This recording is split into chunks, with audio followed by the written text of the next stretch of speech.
चलो आज बात करेंगे इंडस्ट्रियल सेक्टर के बारे में। पहले समझेंगे इंडस्ट्रियल सेक्टर जब ब्रिटिशर्स नहीं आए थे तो उससे पहले, इसका मतलब प्री ब्रिटिश पीरियड, मतलब ब्रिटिशर्स हमारे यहाँ पे 1757 में आए, उससे पहले बात करेंगे इंडस्ट्रियल सेक्टर का। तो मैंने बता रखा है जब ब्रिटिशर्स नहीं आए थे उससे पहले हमारे यहाँ पर इंडस्ट्रियल सेक्टर में हैंडीक्राफ्ट इंडस्ट्रीज का बोलबाला रहा। हैंडीक्राफ्ट इंडस्ट्रीज जिसके अंदर अप्रोक्सीमेटली 25% पॉपुलेशन क्या थी, एंगेज थी। वो इंडस्ट्री वर्ल्ड वाइड रेपुटेशन को एंजॉय कर रही थी, इसमें टेक्सटाइल्स में, प्रीशियस मेटल्स में और स्टोन्स इंडस्ट्रीज में।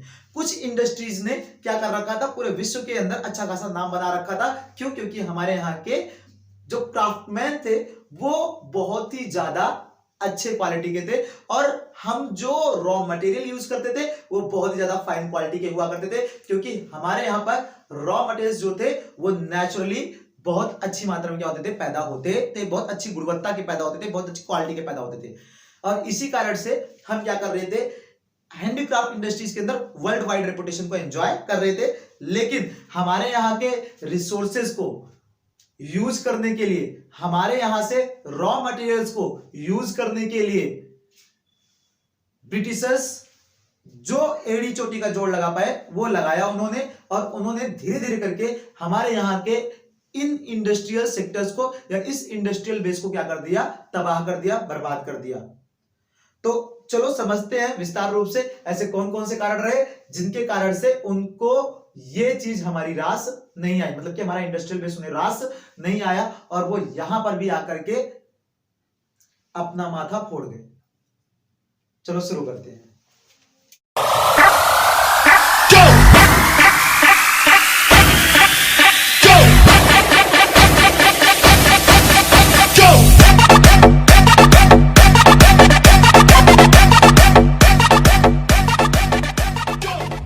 तो चलो बात कर लेते हैं कि कौन कौन से ऐसे रीजंस थे जिनके कारण ब्रिटिश रूल के अंदर इंडस्ट्रियल सेक्टर का बहुत ही पुअर स्टेट दिखाया गया, मतलब इंडस्ट्रियल सेक्टर की बहुत बुरी हालत दिखाई गई है।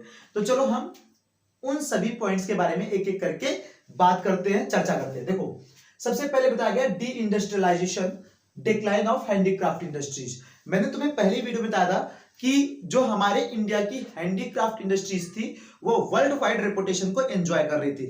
टेक्सटाइल इंडस्ट्रीज के अंदर, कपड़े उद्योग के अंदर, प्रीशियस मेटल्स जो महंगे धातुएं थे जैसे सोना चांदी के अंदर, ठीक है, और स्टोन्स के अंदर जो बहुत मतलब बड़े बड़े आप मॉन्यूमेंट्स देखते हैं या जितने भी आप मतलब नक्काशी देखते हैं, मूर्ति वगैरह देखते हैं, शिल्पकारी देखते हैं, तो इन सभी के अंदर हमारी हैंडीक्राफ्ट इंडस्ट्रीज अच्छा खासा नाम बना करके बैठी हुई थी, वर्ल्ड वाइड रेपुटेशन को एंजॉय कर रही थी। लेकिन ये चीज ब्रिटिशर्स को रास नहीं आ रही थी।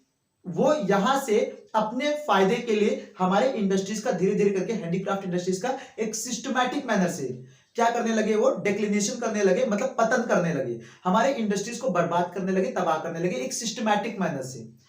किस उद्देश्य से? उनका मेन उद्देश्य था इसके पीछे टू फोल्ड, मतलब कि ठीक है, द्वितीय सिद्धांत। क्या था ये टू फोल्ड, क्या है, चलो इसको हम देख लेते हैं। सबसे पहले समझ लेते हैं ऐसा कौन सा मोटिव था जिसके लिए उन्हें ये जरूरत पड़ी कि हमारे यहाँ की इंडस्ट्रीज को क्या कर दे, बर्बाद कर दे। उनका सबसे पहला मोटिव था कि वो इंडिया को सप्लायर बनाए, किसका, रॉ मटेरियल का। They want to convert India into the supplier of raw material. तो इंडिया को वो रॉ मटेरियल का क्या बनाना चाहते थे, सप्लायर बनाना चाहते थे। किसका, रॉ मटेरियल का, ठीक है, सप्लायर बनाना चाहते थे किसको, ब्रिटेन को। और वो यहां से रॉ मटेरियल लेकर के जाए और इसको ब्रिटेन की मॉडर्न इंडस्ट्रीज के द्वारा, जो वहां की न्यू इंडस्ट्रीज थी, उन इंडस्ट्रीज के द्वारा जिसके पास एडवांस टेक्नोलॉजी हुआ करती थी, उन इंडस्ट्रीज के द्वारा इन रॉ मटेरियल्स को फिनिश गुड्स में क्या करे, कन्वर्ट करे और फिनिश गुड्स को ला करके कहां बेच दे। फिर यहां से वो फिनिश गुड्स को लेकर के आए बना करके और ला करके कहां बेच दे, इंडिया के अंदर। कहां बेच दे वो, इंडिया के अंदर। तो वो चाहते थे कि इंडिया को वो रॉ मटेरियल का सप्लायर बनाए और फिनिश गुड्स का क्या बना दे, इसे इंपोर्टर बना दे, और इंडिया को पूरी तरीके से अपने अधीन करना चाहते थे बाजार के रूप में, ठीक है, मार्केट के रूप में, कि जिससे कि सारा सामान भी वो यहाँ के संसाधनों से बनाए और ला करके यहीं पर बेच दे और मुनाफा भी खुद ही कमा करके लेकर के चले जाए। तो भाई इसके लिए उन्होंने क्या किया, धीरे धीरे करके डी इंडस्ट्रियलाइजेशन किया, मतलब कि हमारे हैंडीक्राफ्ट इंडस्ट्रीज का पतन करना चालू कर दिया। अच्छा, किस तरीके से, क्या मेन कारण रहे कि हमारी हैंडीक्राफ्ट इंडस्ट्रीज धीरे धीरे करके डिक्लाइन होती चली गई? तो इसका मेन सिस्टम था उनका discriminatory tariff policy. Discriminatory tariff policy, tariff मतलब यहाँ पे टैक्स, ड्यूटी से है, ठीक है, जो टैक्स ड्यूटी लगती है ना उनसे यहां पर बोला गया डिस्क्रिमिनेटली, मतलब कि असमान। देखो डिस्क्रिमिनेशन कहीं ना कहीं भेदभाव था टैरिफ पॉलिसी में। कैसे?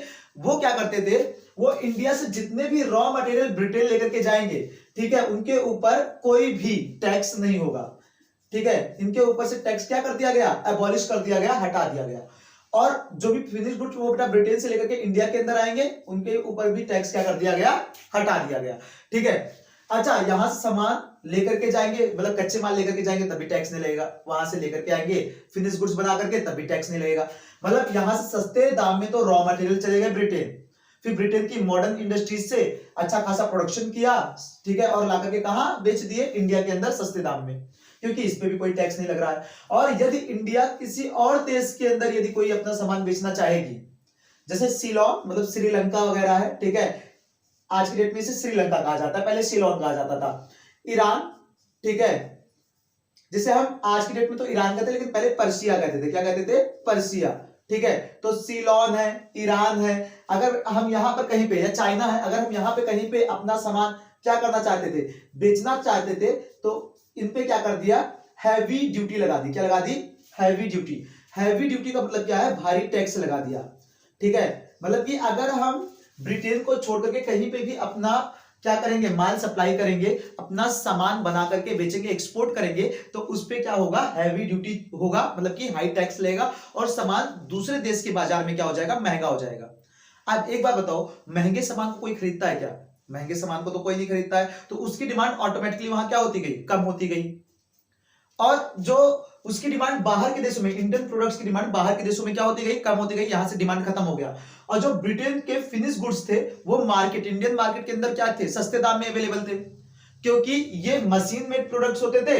और इंडिया के जो हैंडमेड प्रोडक्ट्स हैं, हैंडीक्राफ्ट इंडस्ट्रीज के, वो products in machine made products के सामने कंपटीशन नहीं दे पाए, खड़े नहीं हो पाए, ठीक है। और इसीलिए धीरे धीरे करके जो इंडिया का मार्केट है वो पूरा का पूरा किसका बन गया, फिनिश गुड्स का, ब्रिटिश फिनिश गुड्स का मार्केट बन गया, क्योंकि वो सस्ते दाम में इंडिया के अंदर अवेलेबल हो जाते थे और अच्छे खासे क्वालिटी के प्रोडक्ट होते थे। तो इंडियन के लोग उसको क्या करते थे, काफी पसंद करते थे, ठीक है। चमकते दमकते प्रोडक्ट्स होते थे, तो उनको इंडियन के लोग क्या करते थे, काफी ज्यादा पसंद करते थे, तो उन्हीं का इस्तेमाल करना चालू कर दिए। और धीरे धीरे करके जब हमारे यहाँ की इंडस्ट्रीज को ना एक्सपोर्ट से कोई प्रॉफिट आ रहा है, बाहर के देशों में भी हमारे सामान की डिमांड खत्म हो गई, और ना इंडिया अपने डोमेस्टिक कंट्री के अंदर ही उनका सामान बिक रहा है, क्योंकि उनसे सस्ते सामान तो बेटा किसके अवेलेबल है, जो कैपिटल गुड्स के सामान आ रहे हैं, मतलब जो मशीन मेड प्रोडक्ट्स आ रहे हैं वो अवेलेबल है।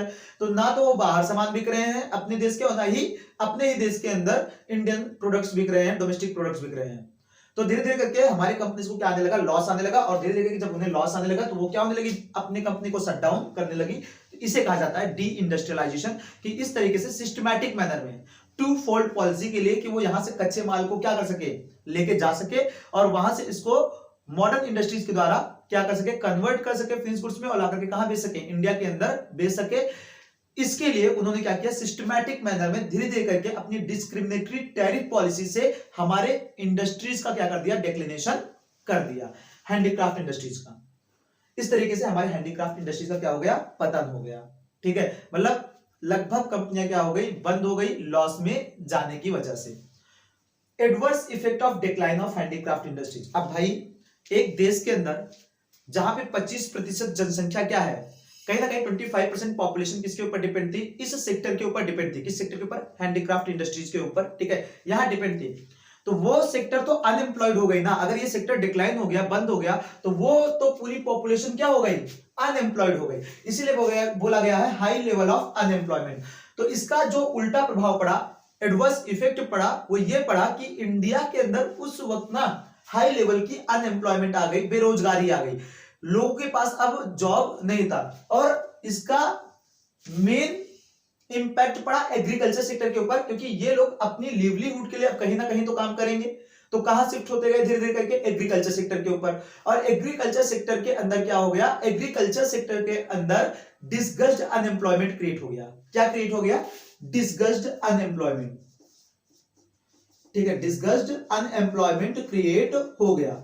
डिस्कस्ड अनएम्प्लॉयमेंट का मतलब क्या है? डिस्कस्ड अनएम्प्लॉयमेंट का मतलब होता है जितने लोगों की जरूरत है उससे ज्यादा लोग क्या हो गए, एक खेत के अंदर इन्वॉल्व हो गए। जहां पे भाई जिस खेत के अंदर सिर्फ 10 किसान को काम करना चाहिए था, अब वहां पे 10 की जगह कितने किसान काम कर रहे थे? 15 किसान काम कर रहे थे। मतलब जितने लोगों की आवश्यकता है उससे ज्यादा लोगों का यहां पर हो जाना, इसे कहते हैं, हिंदी में कहते हैं प्रच्छन्न बेरोजगारी। ठीक है, तो देखो डिस्कस्ड अनएम्प्लॉयमेंट क्रिएट हो गया, मतलब कि एग्रीकल्चर सेक्टर के अंदर बर्डन बढ़ता गया। एग्रीकल्चर सेक्टर के अंदर जो पॉपुलेशन का बर्डन था वो क्या होता गया? बढ़ता गया। तो high level of unemployment create हो गया। तो जब वो जो 10 हेक्टेयर भूमि के अंदर 10 किसानों को अनाज मिल रहा था, अभी वही अनाज कितने लोगों को मिल रहा है? 15 लोगों को मिल रहा है। तो हर एक पर कैपिटा गुड्स भी क्या होते गए? कम होते गए। हर एक व्यक्ति पे जो सामान आने की क्षमता थी वो भी क्या होती गई? कम होती गई। ठीक है, तो मेन चीज ये है। अब देखो जैसे मान लेता हूं कि 10 हेक्टेयर जमीन के अंदर 150 किलो क्या होते थे? अनाज होते थे, जो 10 लोगों में बटेगा। कितने लोगों में बटेगा? 10 लोगों में। तो हर एक व्यक्ति पे 15 किलो जाता था। कितने किलो जाता था? 15 किलो। अभी यही 10 हेक्टेयर में 150 कितने लोगों के बीच में बटने लगे? 15 के बीच में बटने लगे। तो वही हर एक व्यक्ति पे कितना जाएगा? 10 किलो जाएगा। पहले हर एक व्यक्ति 15 किलो अनाज पा रहा था और अभी हर एक व्यक्ति कितना पा रहा है? 10 किलो। तो इसी को कहते हैं कि पर हेड अवेलेबिलिटी क्या होने लगी? रिसोर्सेज की कम होने लगी। किसकी वजह से? डिस्कस्ड अनएम्प्लॉयमेंट की वजह से। ठीक है, मतलब जितने लोगों की जरूरत थी उससे ज्यादा लोग अगर काम करेंगे तो पर हेड अवेलेबिलिटी क्या हो जाएगी? कम हो जाएगी रिसोर्सेज की। और दूसरी चीज क्या हुआ? Import of finish goods. Import of finish goods मतलब कि अगर हमारे यहाँ की हैंडीक्राफ्ट इंडस्ट्रीज बंद हो गई तो भैया कहीं ना कहीं से तो उन जरूरतों के सामानों को आपको क्या करना था? मंगाना था। तो हम क्या हो गए? हम डिपेंड हो गए अब किसके ऊपर? ब्रिटिशर्स के ऊपर, ब्रिटेन के ऊपर डिपेंड हो गए। और ब्रिटेन से ही क्या करने लगे? अब उन गुड्स को इंपोर्ट करने लगे। और इंडियन मार्केट क्या हो गया? ब्रिटेन फिनिश गुड्स से क्या हो गया? भर गया। ये मेन चीज है। तो हाई लेवल की अनएम्प्लॉयमेंट क्रिएट हुई और हम क्या हो गए? ब्रिटेन फिनिश गुड्स से हमारा मार्केट क्या हो गया? भर गया, क्योंकि वो गुड्स हमारे मार्केट के अंदर चीपर रेट पे क्या थे? अवेलेबल थे। चीपर रेट पे अवेलेबल होने का कारण है क्योंकि उन गुड्स पे कोई भी टैक्स लग ही नहीं रहा था।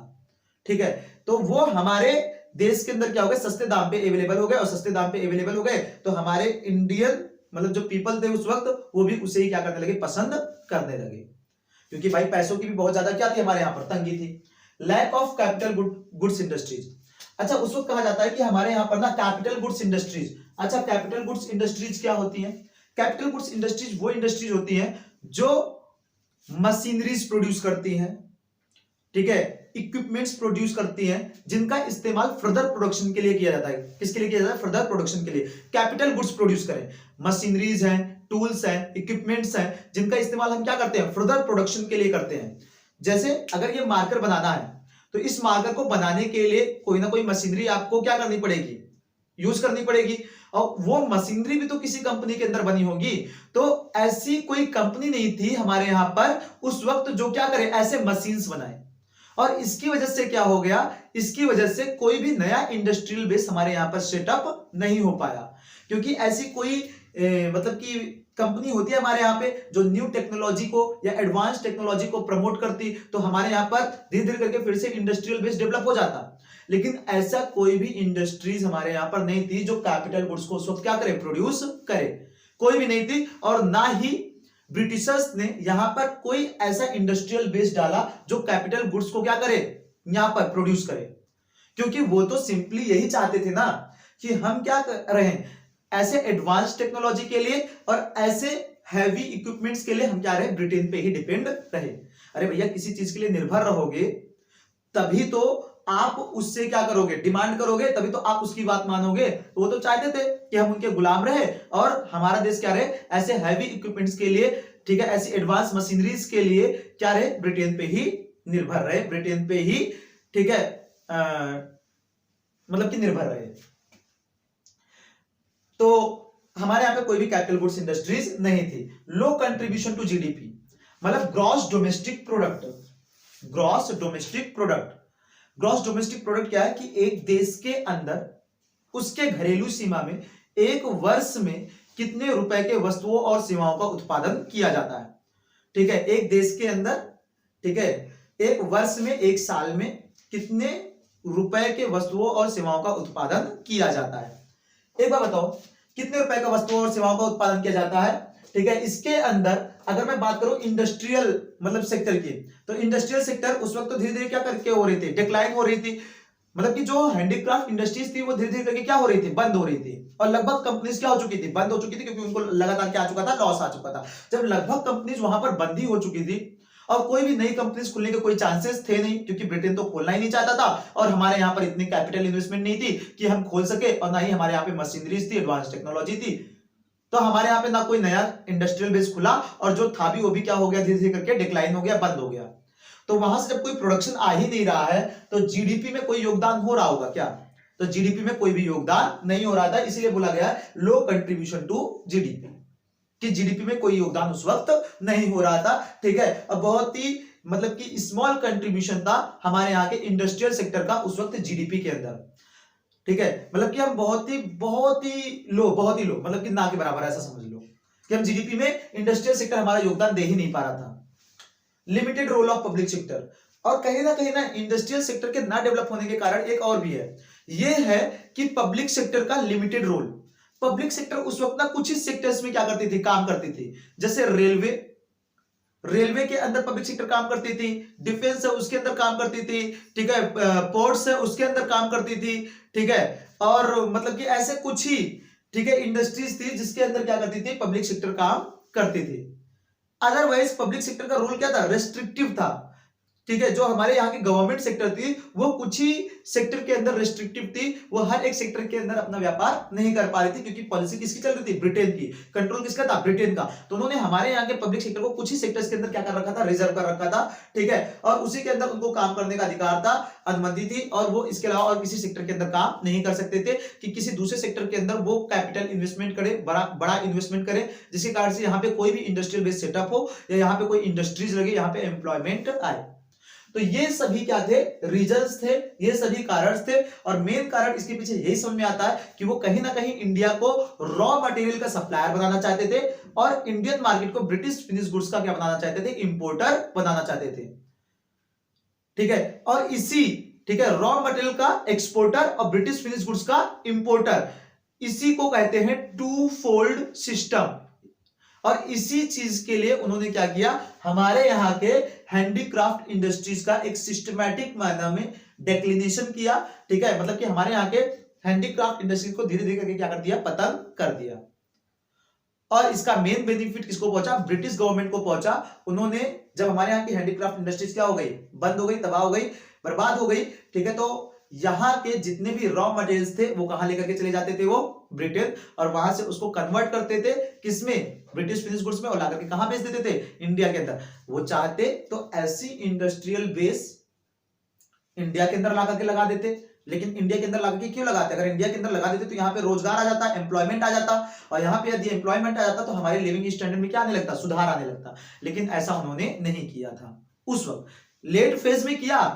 अगर 19th सेंचुरी के मतलब कि हाफ के बाद देखोगे ना, तो उस फेज में वो लेकर के आए थे कुछ इंडस्ट्रीज को, लेकिन शुरुआती दौर में ऐसा उन्होंने कुछ भी नहीं किया। सिर्फ उन्होंने क्या किया, हमारे यहाँ के जो हैंडीक्राफ्ट इंडस्ट्रीज थी उसको तबाह किया, उसको बर्बाद किया, उसको डिक्लाइन किया, और उसका उल्टा प्रभाव पड़ा, हाई लेवल की अनएम्प्लॉयमेंट हमारे यहाँ पे क्रिएट हुई, और हमारा मार्केट ब्रिटिश फिनिश गुड्स से क्या हो गया, भर गया। और ये कुछ कारण थे जिनके कारण से हमारे इंडस्ट्रियल सेक्टर धीरे धीरे करके डिक्लाइन हो गए, और इसीलिए इसका क्या दिखाया जाता है, पुअर स्टेट दिखाया जाता है। ठीक है, तो इस वीडियो को यहीं पर हम क्या करेंगे, समाप्त करेंगे। मिलेंगे आपको आगे और सेक्टर्स के साथ, देखेंगे किस तरीके से, ठीक है, उन सेक्टर्स का भी पतन किया गया, या कुछ ऐसा हुआ कि ब्रिटिशर्स ने किसी एकाध सेक्टर के अंदर कोई डेवलपमेंट किया हो, जानेंगे आने वाली वीडियो के अंदर। इसी तरीके से पढ़ते रहो, हंसते रहो, मुस्कुराते रहो, खुश रहो। मिलेंगे अगले वीडियो में। जय हिंद।